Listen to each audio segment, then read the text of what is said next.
कि सर पे टोपी है, मत कहो कि सर पे टोपी है, कहो सर पे हमारे ताज है, कहो सर पे हमारे ताज है, ये चमन हमारा अपना है।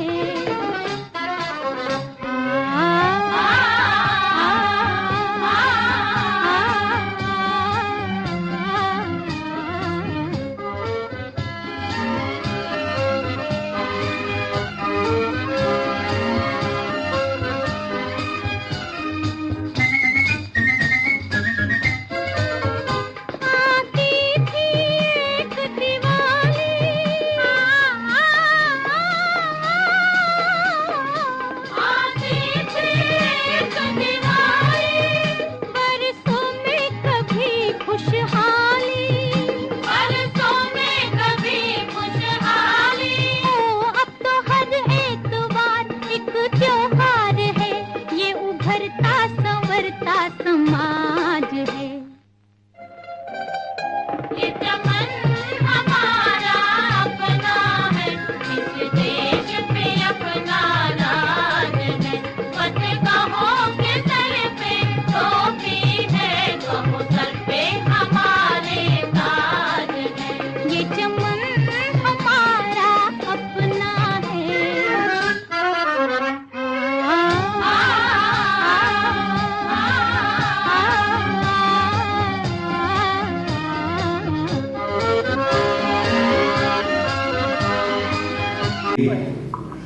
आज बहुत खुशी की बात है कि हमारे बीच हमारे मेहमान Subhash Sharma ji, barrister and solicitor.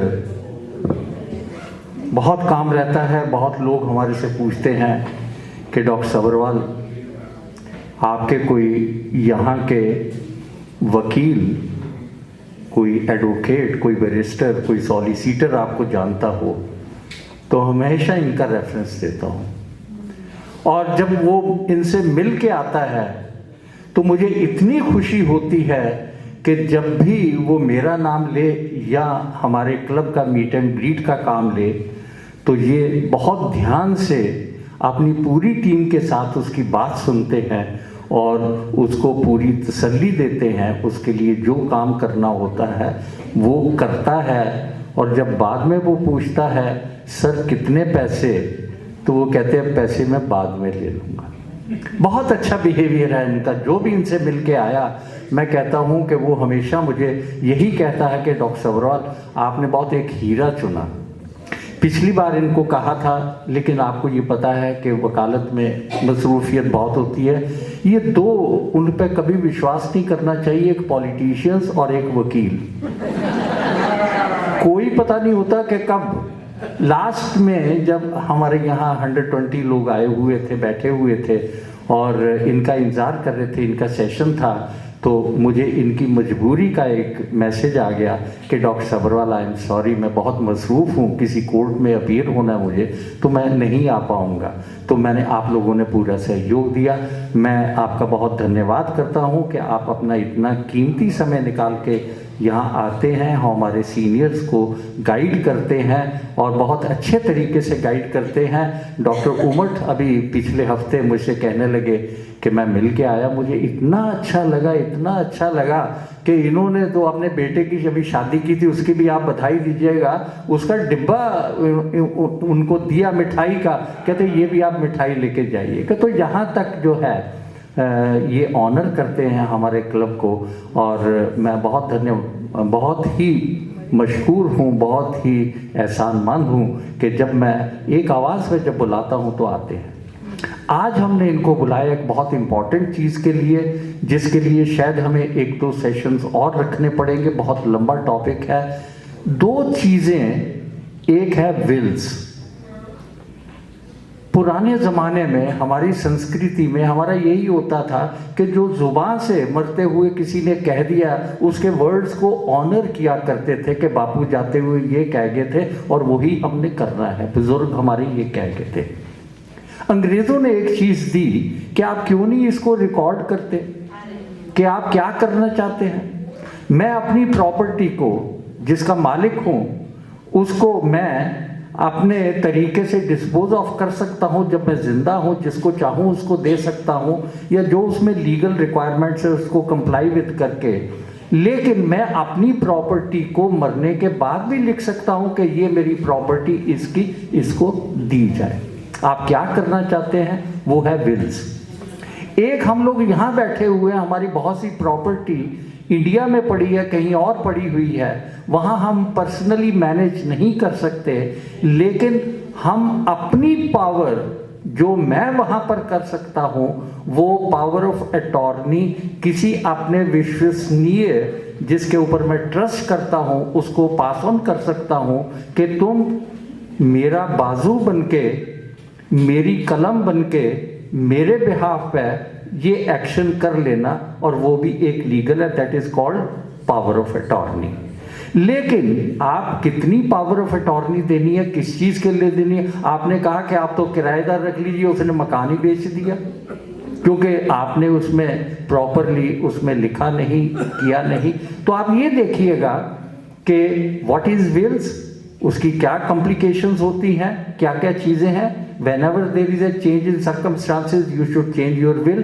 और कभी ऐसा ना हो कि वो आपकी प्रॉपर्टी बिना किसी गाइडेंस के पड़ी रहे और अल्टीमेटली 10 साल के बाद वो गवर्नमेंट को पास ऑन हो जाए, कि उनको आपका कोई लीगल हियर ही ना मिले, कोई क्लेमेंट ही ना मिले। तो उसकी एक कॉपी आप एडवोकेट को पास दीजिए जो उसको एग्जीक्यूटर होके उसको ध्यान करेगा कैसे करना है। तो आज मैंने इसीलिए बुलाया कि ये हमारे कैनेडियन लॉ में हमें विल्स की क्या रिक्वायरमेंट है और पावर ऑफ अटॉर्नी की है। पहले इनका भाषण सुनिएगा और उसके बाद फिर आप इनके जो क्वेश्चन आंसर्स हैं वो पूछिएगा। और मैं शर्मा जी से एक बार फिर रिक्वेस्ट करूंगा, और मैं अपनी बहन का बहुत शुक्रिया अदा करता हूं कि वो जब भी हमने शर्मा जी को बुलाया ये हमेशा साथ आती हैं। बहुत बहुत धन्यवाद, thank you very much for coming. इस जो तो कहन मैंने थोड़ी शर्मिंदगी होती है तो मैंने प्लीज़ मेहमान ना कहा जाए। सो आज का जो टॉपिक है विल्स और पावर ऑफ अटॉर्नी पे, तो हम एक एक करके टॉपिक को लेते हैं। सो सबसे हम पहले बात करेंगे, जैसे आप सब सीनियर्स हैं, सो सबसे पहले एक ज़रूरी जो डॉक्यूमेंट है वो है power of attorney for personal care. आप सभी को मालूम होगा कि अगर आपको किसी हॉस्पिटलाइज हो जाते हैं, आपको कोई ऑपरेशन होना है जिसमें आप उस वक्त कंसेंट नहीं दे सकते, ऐसी कोई सीरियस प्रॉब्लम हो, तो आपको एक ऐसा अटॉर्नी होना चाहिए जो आपके बिहाफ पे आपके ऑपरेशन के डिसीजन ले सके। इस कंट्रीज़ के लॉ के हिसाब से कुछ ऑपरेशंस या जैसे ब्लड का है, कुछ रिलीजन्स में कारण भी कुछ वो नहीं करते, तो ये ज़रूरी है कि आपके पास power of attorney for personal care हो, ताकि आप जब इस हालत में नहीं है कि आप अपने लिए कोई फैसला ले सकें, तो वो जिसको आप अटॉर्नी देते हैं वो आपके बिहाफ पे एक्ट कर सकता है कि ऑपरेट करना है, नहीं करना है, या क्या करना है। उसी पार्ट का एक डॉक्यूमेंट होता है कि जैसे आप सिक हो जाते हैं तो आप डिसीजन पहले ले सकते हैं कि आपने नर्सिंग होम में रहना है या होम में रहना है, वट एवर ऑपरेशन। तो उसके लिए आप जो power attorney for personal care है वो आप किसी को भी दे सकते हैं, अपने किसी भी अपनी वाइफ को, हस्बैंड को, या आप अपने बच्चों को, रिश्तेदार को वो अटॉर्नी दे सकते हैं, क्योंकि वो पर्सनल केयर की वो आपका ये ध्यान दे कि वो आपसे वो प्यार करता हो। एक ज़रूरी है ताकि डॉक्यूमेंट वो पर्सनल केयर का आपके बिहाफ पे वो एक ऐसा डिसीजन लेगा कि आपकी जो ऑपरेशन के मतलब जैसे मैंने कहा इसमें 2 फिटनेस ही होते हैं और वो नोटरी भी करा सकते हैं आप। तो अगर आपने वो बना के लाएंगे तो I will not charge you, I just do it free for you. जो भी क्लब के आपके हैं, कोई भी, वैसे भी मैं अगर कोई मेरे ऑफिस में सीनियर आता है तो I just don't charge for attestation. उसके बाद इसमें 2 विटनेस भी चाहिए होते हैं हमें। दूसरा इशू है power of attorney for property. So power of attorney for property और विल में पहले आपको मैं एक फ़र्क बता देता हूँ। पावर ऑफ अटॉर्नी आपकी लाइफ टाइम के दौरान काम आती है और जो विल है वो आपकी डेथ के बाद अप्लाई होती है। So power of attorney for property में आप अगेन हो सकता है आप आउट ऑफ कंट्री हों, या आप मेंटली इनकेपेबल हैं, या आप हॉस्पिटलाइज हैं, तो जितने भी आपके प्रॉपर्टी के मुतल्लिक जितने भी डिसीजन हैं वो आप अपने अटॉर्नी को दे सकते हैं, ताकि वो जो अटॉर्नी है आपके बिहाफ पे आपकी एब्सेंस में उस कोऑपरेट कर सकते हैं। आपकी प्रॉपर्टी को रेंट देना है, मॉर्गेज करना है, या बैंक से रिन्यूअल कराना है, तो then document can be use. इसमें भी आप किसी को भी यूज दे सकते हैं, अपनी वाइफ को, बच्चों को, एनी रिलेटिव, फैमिली फ्रेंड को भी आप दे सकते हैं। सो तीसरा जो सबसे इम्पॉर्टेंट डॉक्यूमेंट है वो है विल। आमतौर पे लोगों को एक धारणा है कि जो अगर आपके पास विल नहीं है तो जो आपकी प्रॉपर्टी है वो गवर्नमेंट छीन के ले जाती है। सो सबसे पहले मैं आपको ये आज क्लियर कर दूं कि ऐसा कुछ नहीं है कि अगर आपके पास विल नहीं है तो आपकी गवर्नमेंट ऑफ कनाडा या गवर्नमेंट ऑफ ऑन्टेरियो आएगी और आपकी प्रॉपर्टी को ताला लगा के वो अपने कब्जे में कर लेगी। ऐसी धारणा गलत है। विल होनी चाहिए, मैंडेटोरी नहीं है। पहले आपको बता दो कि अगर विल नहीं है तो उसके क्या कॉन्सिक्वेंसेस या क्या है, और विल है तो उसके क्या है। अगर आपके पास विल नहीं है तो वो प्रॉपर्टी, उसके कुछ राइट्स हैं जो डिटेल में आज मैं नहीं बता सकता क्योंकि वो बहुत लंबा प्रोसीजर है। फर्स्ट राइट जैसे वाइफ का है, एक पर्टिकुलर परसेंटेज वाइफ का हिस्सा उस प्रॉपर्टी में अंडर फैमिली लॉ। उसके बाद जो है जितने भी आपके लीगल हेयर्स हैं उनको वो फिर अप्लाई करके कोर्ट में प्रोबेट करके उनको कोर्ट फिर अकॉर्डिंगली बांट देती है। विल अगर आपके पास है तो विल में आप स्पेसिफाई कर सकते हो कि मेरी विल इस बंदे को, मेरी बात इस प्रॉपर्टी में इन लोगों को जानी चाहिए। वो ज़रूरी नहीं है कि वो आपने कहना जी कि मैंने अपनी वाइफ को देनी है या बच्चों को देनी है। कई बारी हम सोचते हैं कि बच्चे हमारे वेल सेटल्ड हैं या हमारे कहे में नहीं है, हमने बच्चों को, इट्स और पर्सनल डिसीजन में कोई आपका अपना डिसीजन है। तो उस सिचुएशन में आपने, उसको हम बोलते हैं बेनिफिशियरी, जिसको आपने प्रॉपर्टी अपनी देनी है। कुछ लोग हॉस्पिटल्स को डोनेट कर देते हैं, कुछ क्लब्स को डोनेट कर देते हैं, कुछ चैरिटेबल ऑर्गेनाइजेशंस को डोनेशन दे देते हैं। और उस विल में आप स्पेसिफाई कर सकते हो कि इतना मैंने डोनेशन देनी है और इतना मैंने अपने बच्चों को देना है, इतना मैंने जिसको भी आप चाहते हैं दे सकते हैं। वो एक वॉलंटरीली आपका डिसीजन होता है। उसमें आपने बिल्कुल भावुक नहीं होना कि, और ना अंडर प्रेशर आना है कि यार मैं अपने बच्चों के पास रहता हूँ तो मैं विल बनाऊंगा तो मुझे बच्चों का नाम लिखना पड़ेगा, नहीं तो ये वो आपकी विश है। वो एक सीक्रेट डॉक्यूमेंट भी उसको हम कह सकते हैं, क्योंकि वो डॉक्यूमेंट आपकी डेथ के बाद एप्लीकेबल होगा। तो उसको आप किसी सेफ कस्टडी में रख सकते हैं। लॉयर के पास, कुछ लॉयर आपकी उस पर चार्ज करते हैं, वो आपके पास रख लेते हैं, और जब भी आपका जो बेनिफिशियरी है, ट्रस्टी है, वो फिर उसको कॉन्टेक्ट करके उसके बाद इन केस ऑफ जब डेथ हो जाती है तो वो विल को प्रोबेट कराना पड़ता है कोर्ट में। वो ये नहीं कि आपने विल बनाई और आप वकील के पास ले गए, लो जी हमारी विल है और ये इनको बांट दो।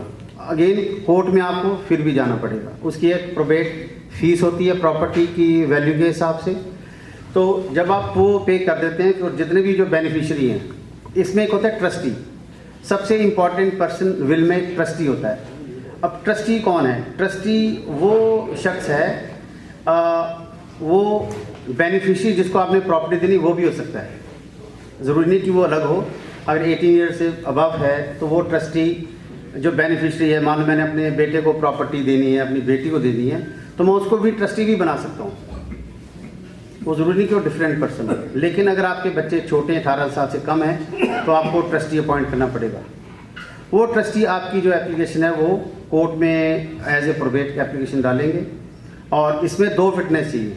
अगेन जैसे इन्होंने कहा कि विल जो है पहले वर्बल होती थी, अब ज़रूरी नहीं कि वो आपने वकील के पास जाके विल बनाई है, और आप एक कागज़ पे भी लिख के विल को लिख सकते हैं, लेकिन वो चैलेंज होने के कारण उसके चांसेस ज़्यादा हैं। सो यहाँ के लॉ के हिसाब से आपको 2 विटनेसेस चाहिए जिनके सामने आपने सिग्नेचर करने हैं, और 2 विटनेसेस इंडिपेंडेंट होने चाहिए।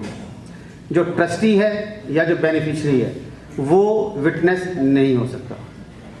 और विटनेस बनाने के वक्त आपको उसका कोई हार्ड एंड फास्ट रूल नहीं है, लेकिन आपने कोशिश करनी है कि वो उसका उस विल में कोई इंटरेस्ट ना हो।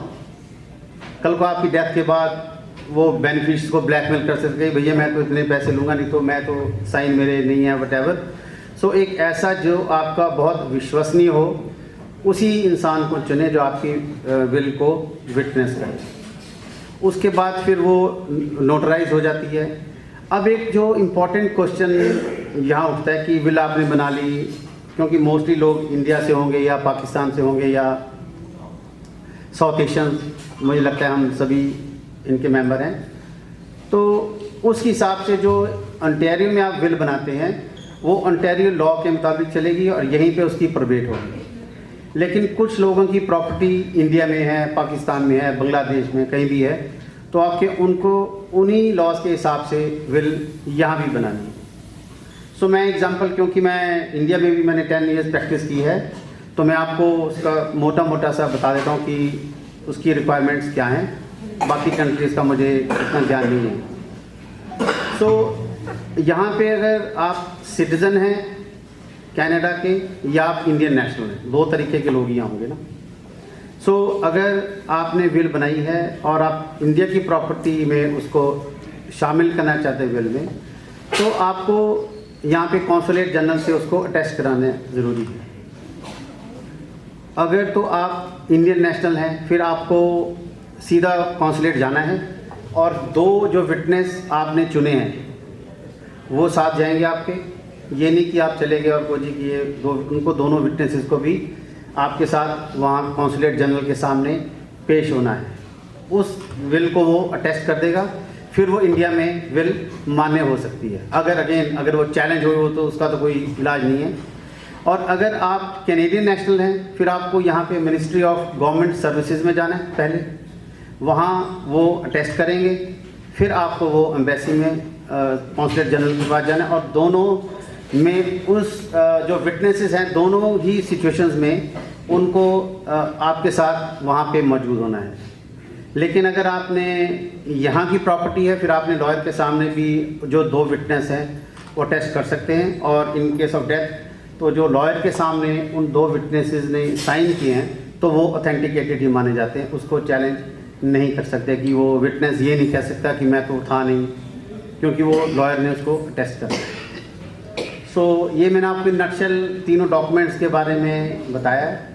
तो अगर आपको इसमें कोई क्वेश्चन है, बाकी इसमें हम नेक्स्ट टाइम और इसको एलेबरेट करेंगे, और अगर आपके क्वेश्चन है तो आप एक एक करके मुझसे पूछ सकते हैं। My question, I don't understand this part.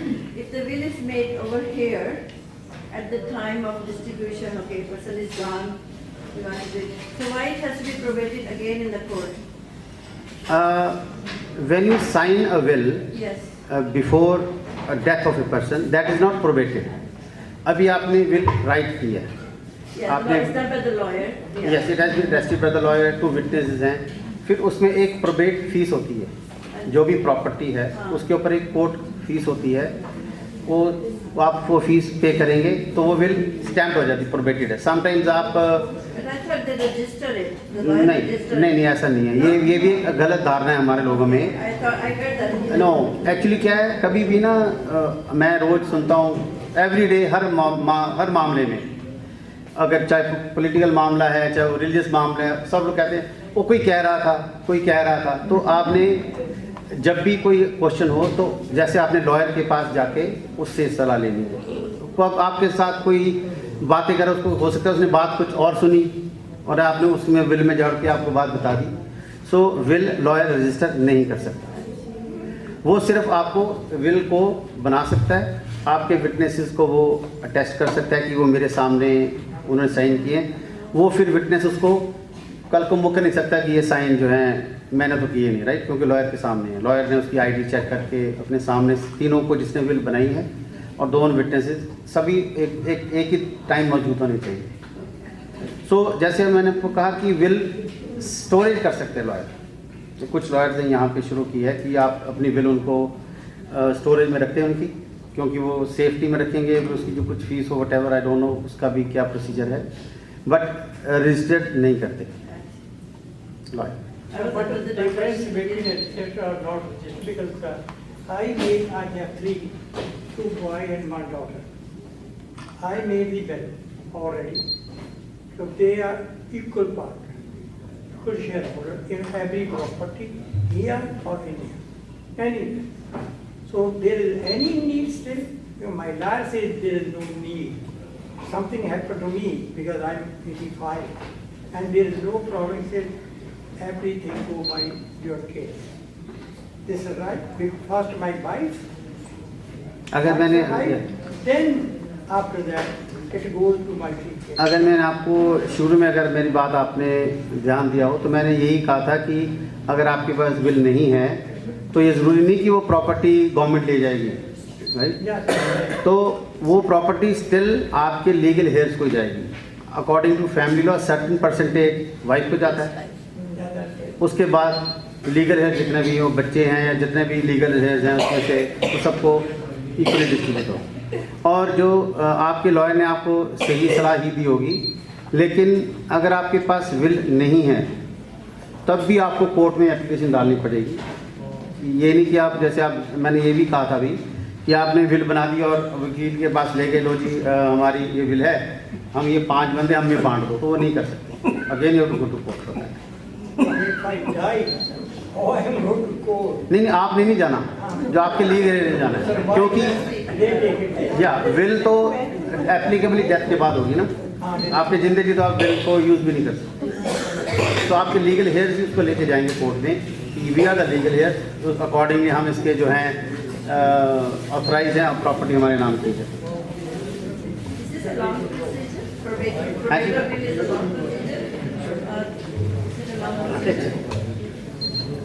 देखो लॉन्ग प्रोसीजर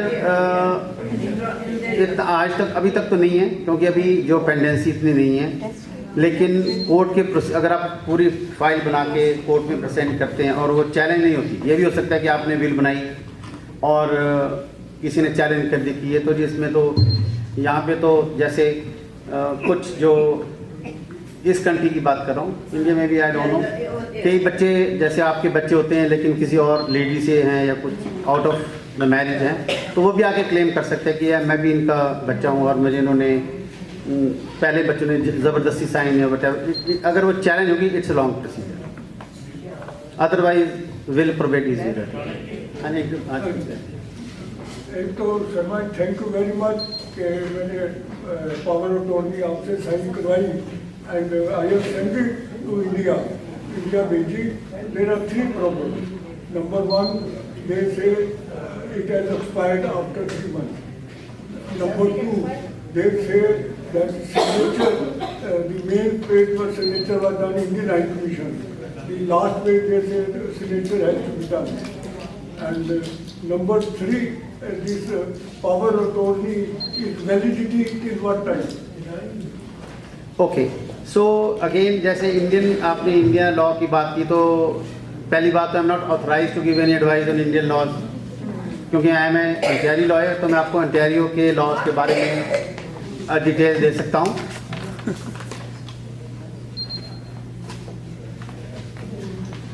सो इसमें उन्होंने आपको certificate of authentication they the ministry of government services ने। सो अभी कैनेडियन लॉ के हिसाब से ये वैलिड डॉक्यूमेंट, और आप इसके बाद इस डॉक्यूमेंट को कॉन्सुलेट जनरल के पास भी लेकर के होंगे, उन्होंने भी टेस्ट करके वो उनको दे। सो यहाँ पे लॉयर ने, मिनिस्ट्री ऑफ गवर्नमेंट सर्विसेज ने और कॉन्सुलेट जनरल अपनी अपनी ड्यूटी निभा दी।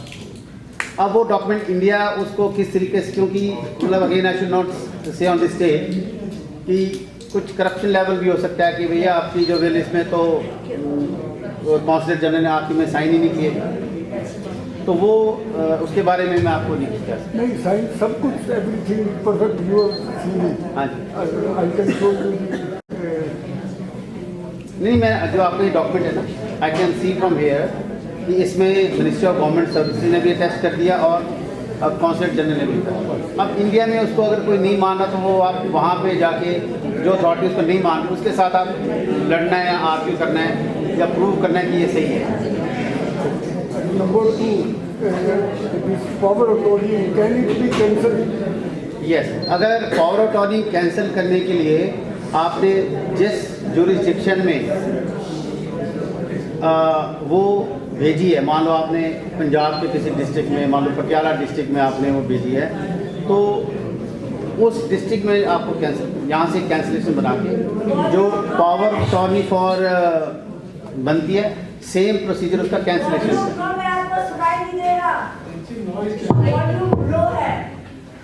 और अब है। तो उस सिलसिले में आपको उस डिस्ट्रिक्ट में, उस तहसील में जाकर उस पावर ऑफ अटॉर्नी को कैंसिल करना है। मतलब आप ये नहीं हो सकता कि आपने यहाँ पे बनवाई और कैंसिल कर दी और हो जाएगी। जहाँ पे आपने पावर ऑफ अटॉर्नी दाखिल की है, डिपॉजिट कराई है, वहीं पर ही कैंसिल होगी। Because Indian houses, they have sold out power of attorney last 20 years and still they are holding power of attorney. नहीं, उसमें क्या है कि पावर ऑफ अटॉर्नी की कोई मियाद नहीं होती। It is valid until and unless it is revoked. और या जिस बंदे ने उस पावर ऑफ अटॉर्नी को एग्जीक्यूट किया उसकी डेथ हो जाती है, फिर वो पावर ऑफ अटॉर्नी लागू नहीं हो सकती। अदरवाइज जब तक आप रिवोक नहीं करते, वो इंसान उस पावर ऑफ अटॉर्नी को यूज़ करते हैं। Thank you very much. Thank you very much. हाँ जी।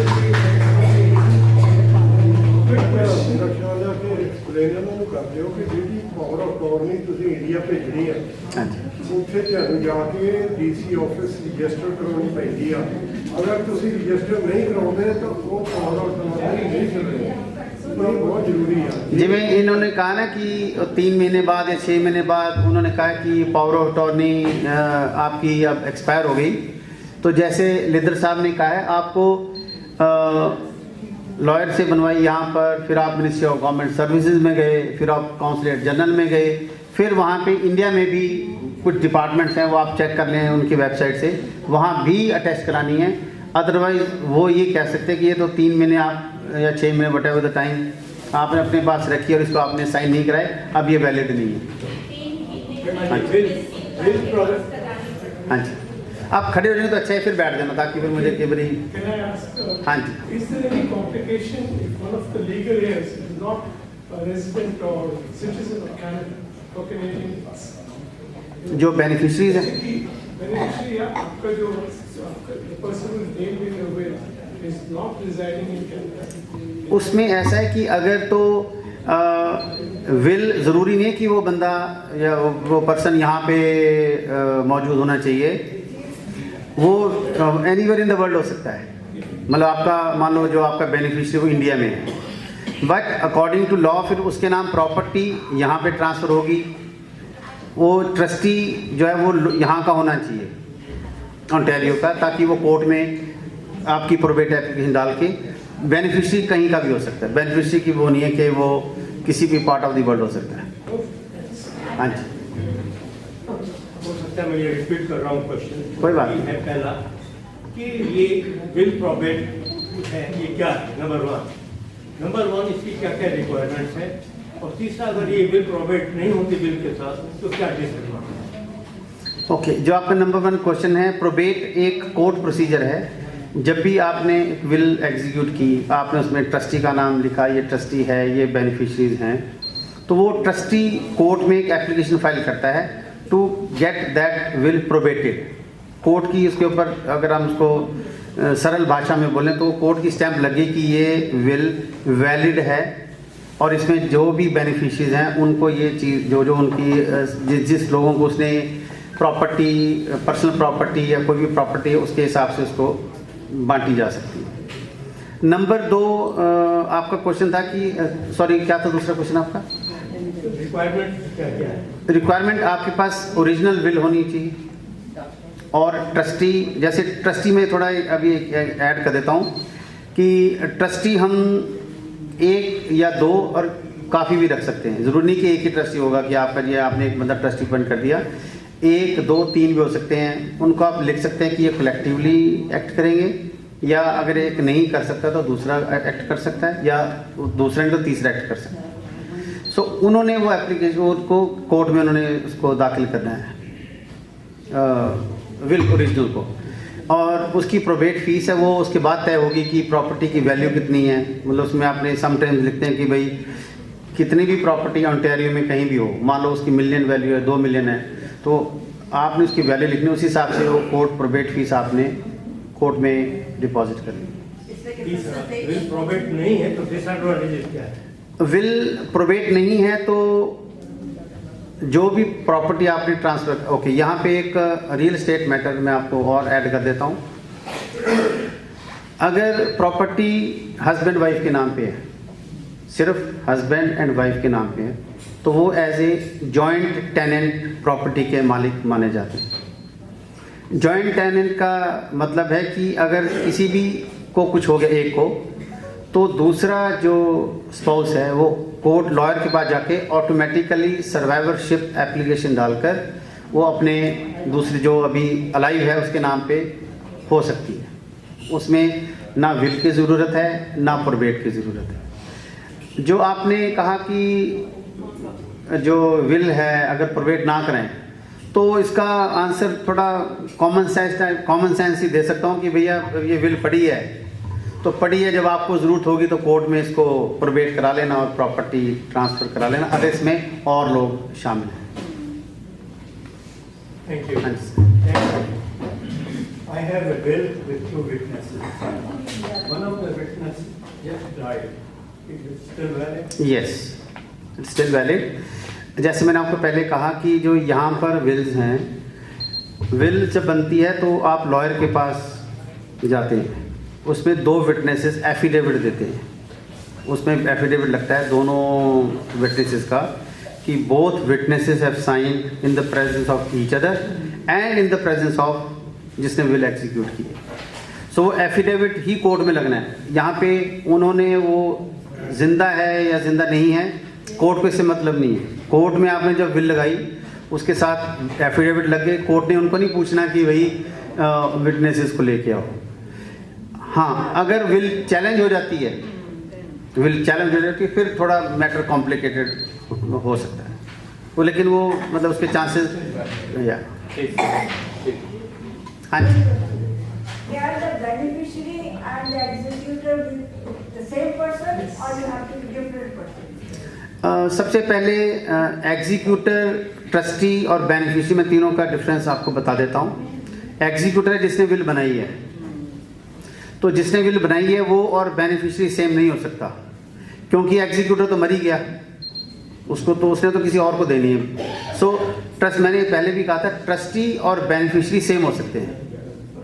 मान लो मेरा बेटा या बेटी जिसको मैंने प्रॉपर्टी देनी है, दो बेटे हैं, दो बेटी हैं, तो मैं सभी को ट्रस्टी और सभी को बेनिफिशियरी बना सकता हूँ, ताकि वो झगड़ा ना रहे, वो सारे दे नो कि हम ही ट्रस्टी हैं और हम ही इसके beneficiary. To do. So we have the will done, this is will, right? So if one person leaves and later on, if you want to do any changes to the will, we can do it again, or on the same will, some, add an extra para. उसमें आप ADM लगा सकते हैं, और जो will है वो चाहे आप हर महीने चेंज कर सकते हो। मान लो आज आपका मन किया मैंने आज इसको देना है, Each time expense आता जाएगा ना, right? Yes. So like I say, once you have made up your mind, this is what we want, right? Maybe small changes have to be done. So वो आपके ऑफिस में जाके हो सकती है on the same will. आप उसमें ADM लगा सकते हैं, या उसमें हम एडीएम लगा सकते हैं कि अभी मेरे प्रॉपर्टी में, लेकिन अगर मेजर चेंजेस हैं then you have to change the will. जैसे अब मान लो आपको बेनिफिशियरी चेंज करना है या ट्रस्टी चेंज करना है, देन यू कांट से कि not you have to make a new will. हाँ जी। मैं थोड़ा सा क्लेरिफिकेशन चाहती हूँ। आपने विल के बारे में बोला, अगर विल 8-10 साल पहले की बनी हुई है और अभी भी वैलिड है? हाँ जी, हाँ जी, वैलिड आपकी वो जब तक आप चेंज नहीं करते। मान लो आपके ट्रस्टी सेम हैं, बेनिफिशियरी सेम है, और लेकिन यहाँ पे एक ऐड करूँ, अगर मान लो ट्रस्टी आपने अपॉइंट किया और उसकी डेथ हो गई है, then you have to have a new will, क्योंकि वो ट्रस्टी तो फिर उसको एग्जीक्यूट नहीं कर सकता। अदरवाइज ट्रस्टी भी है, बेनिफिशियरी भी हैं, वो आखिरी मतलब जो आखिरी दम तक वैलिड है। हाँ जी, हाँ जी, सुनाई नहीं दे रहा जी। Personal residence. हाँ जी, Personal residence. personal residence. Personal resident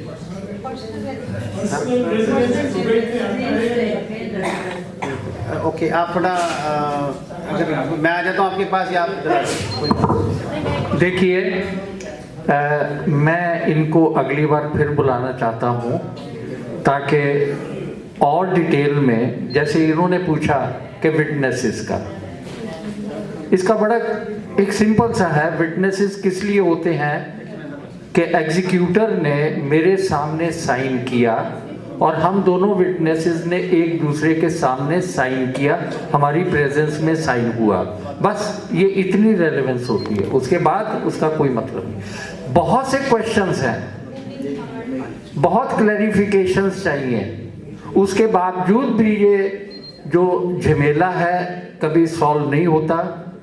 Bedi साहब ने मेरे से कहा था, मैंने इनके पास भेजा, इन्होंने बहुत अच्छे तरीके से उनको डील किया और अटेंड किया और अटेस्ट करके दिया और कोई उनसे चार्जेस नहीं लिए। वहाँ जाके इंडिया में कोई कॉम्प्लिकेशन हुई तो डेफिनेटली वो देखनी पड़ेगी कि क्या वजह